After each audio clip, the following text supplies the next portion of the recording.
અંકલેશ્વર નગરપાલિકાની સ્થાનિક સ્વરાજની ચૂંટણીનો જંગ જામી રહ્યો છે, ત્યારે વોર્ડ નંબર 9માં રાજકીય ગરમાવો તેની ચરમસીમાએ પહોંચ્યો છે.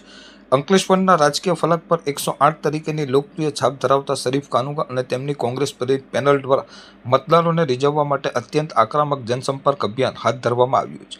છેલ્લા 2 દિવસથી વોર્ડના વિવિધ વિસ્તારોમાં કાર્યકરોની વિશાળ ફોજ સાથે શરીફ કાનુગા તેમજ તેમના સાથી ઉમેદવારોએ ડોર ટુ ડોર પ્રચાર કરી મતદારો સાથે સીધો સંવાદ સાધ્યો છે.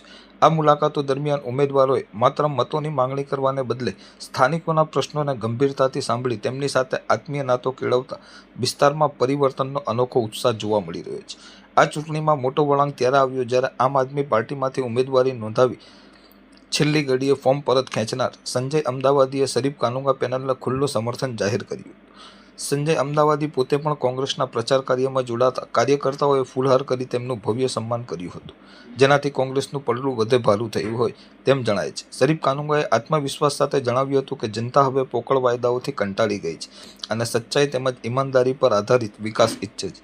વિસ્તારમાંથી મળી રહેલો ઉમકળાભેર પ્રતિસાદ હરીફ પક્ષો માટે ચિંતાનો વિષય બન્યો છે. હવે જોવાનું એ રહેશે કે 26મી તારીખે આ જનસમર્થન મતોમાં કેટલું પરિવર્તિત થાય છે, પરંતુ હાલના માહોલ પરથી રાજકીય ગઢમાં ગાબડું પડવાની પૂરેપૂરી શક્યતાઓ દેખાઈ રહી છે.